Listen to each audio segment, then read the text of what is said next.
What's up YouTube, Saf here on Super Saf TV, and this is my hands-on comparison of the Google Nexus 5 to the Apple iPhone 5s. So the Google Nexus 5 has been manufactured by LG and is the flagship from Google. The Apple iPhone 5s is the flagship from Apple. So you've got Google versus Apple here, but which one of these flagships comes out on top? Well, do hit that thumbs up button and let's find out.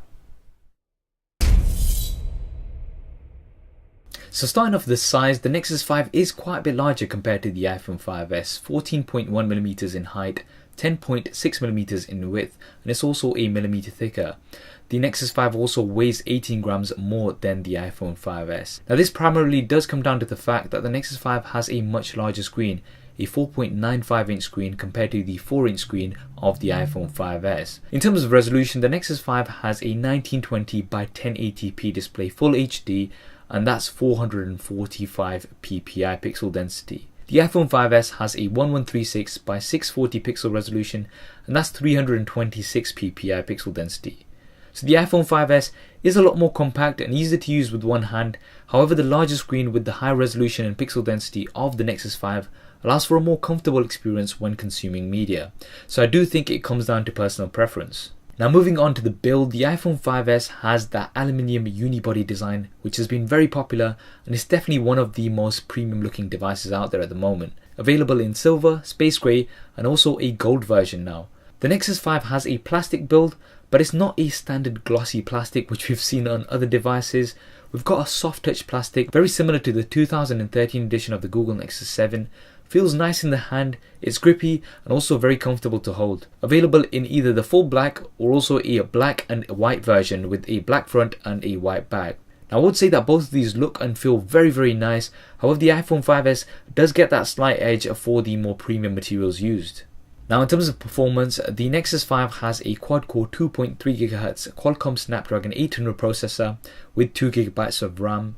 The iPhone 5s on the other hand has an Apple A7 dual-core 1.3 GHz processor. Now this is a 64-bit processor, the first smartphone with 64-bit technology, 1 GB of RAM, and it's also got an M7 motion coprocessor.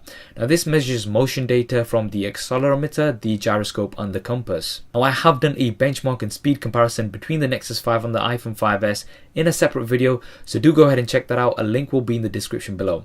The Nexus 5 does score higher overall in benchmarks, but in terms of general usage, they are pretty much neck and neck. A few split seconds of difference between the two, but nothing you're likely to notice. Both of these are very fast and snappy, and some of the best performing smartphones out there. Now in terms of storage, the Nexus 5 comes in either the 16 or 32 GB versions. The iPhone 5s comes in either the 16, 32 or 64 GB versions.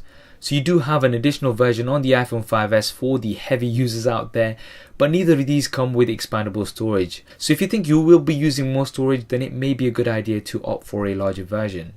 Now in terms of the cameras, both of these have an 8 megapixel rear facing camera.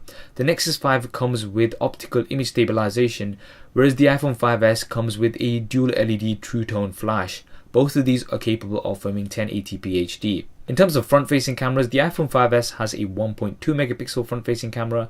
The Nexus 5 has a 1.3 megapixel front-facing camera, both of these capable of filming 720p HD. Now I have done an in-depth camera comparison between the two, so do go ahead and check that out. A link will be in the description below. In terms of the final images, I had mixed results. For some images I preferred the iPhone 5s, and for others I preferred the Google Nexus 5. So I will leave it to you to decide after watching my full in-depth comparison. One additional feature that the iPhone 5s does offer is 720p at 120 frames a second. Great for slow motion, and it has been implemented really well. You can either slow down a full video or just a part of a video, and it's a lot of fun to use. I would also say that the iPhone 5s camera software and interface is faster and easier to use. A lot of options are just one touch or one swipe away, and I would really like to see an update on the Nexus 5's stock Android camera software. Now operating systems, the Nexus 5 comes with Android KitKat version 4.4. The iPhone 5s comes with iOS 7. So the latest version of both operating systems are here, which is a big advantage. You will also be getting the latest updates that are direct, and you won't have to go through any third parties. Now you do have the age-old Apple iOS versus Android war, but I do think it comes down to personal preference, so I won't be going into a debate on this video.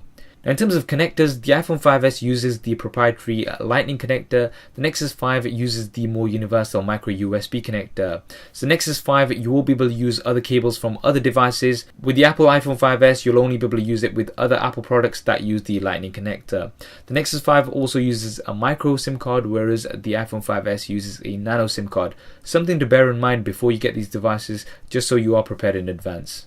Now touching on some of the additional features that both of these devices offer, the Nexus 5 has NFC as well as wireless charging, both of which are not available on the iPhone 5s. The Nexus 5 also has an LED pulse notification light. Now this flashes in different colors depending on your notification. So for instance, if you've got a Facebook update, it will flash blue. If you've got a Twitter update, then it will flash green, and so on. The iPhone 5s, however, does have Touch ID, a fingerprint scanner on the home button which can be used to unlock your device and also make purchases on the App Store. This works really well and has been implemented very nicely. The Nexus 5 does offer a variety of options to unlock your device, such as face unlock, pattern unlock, voice unlock, and so on, but none of these are as advanced as Touch ID. Now in terms of the speakers, both of these have the same speaker placement at the bottom of the devices. I did find that the iPhone 5s was louder and produced a little bit more rich sound, so I would give the edge here to the iPhone 5s. Now in terms of the batteries, the iPhone 5s has a 1560 mAh battery, the Nexus 5 has a 2300 mAh battery. Neither of these are removable, and although the Nexus 5 has a larger battery, it is pushing out that many more pixels, so in terms of usage, I did find these to be very similar. Both are okay, not great. So I would say if you're a light to medium user, you should get through the day on a single charge on both of these. However, if you are a heavy user, then you will need a top up. Now finally, looking at the price, if we compare the like-for-like versions, so the off-contract 16GB versions on both sides, the iPhone 5s, you can pick it up for £549 in the UK or $649 in the US. The Nexus 5 comes in at an absolutely insane price of £299 in the UK or $349 in the US. Now we are looking at the off-contract prices to weigh up the differences in value between the devices. The Nexus 5 is almost half the price of the iPhone 5s. So there we have it, the Google Nexus 5 versus the Apple iPhone 5s. Both of these worthy flagships, I would say, both offering some great features, and some advantages and disadvantages are on both sides. But I think the biggest separating factor between these two has to be the price.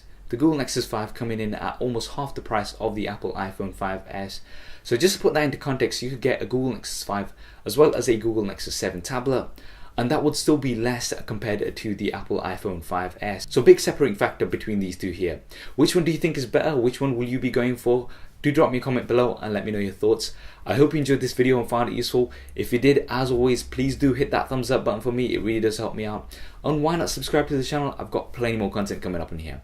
Thanks for watching. This is Saf on Super Saf TV, and I'll see you next time. If you want to see more regular videos like this one, then be sure to hit the subscribe button, which will be below. If you're on a mobile device, it may be somewhere else. If you want to see my previous related video, then hit the link right here. If you want to stay in touch over Facebook, Twitter and Google+, then all of the addresses will be there somewhere, as well as direct links in the description below. Okay, if you're still watching, then that means you've not done one of those things, so, you know. Yeah. Anyway, I'm just gonna go downstairs. See. Okay.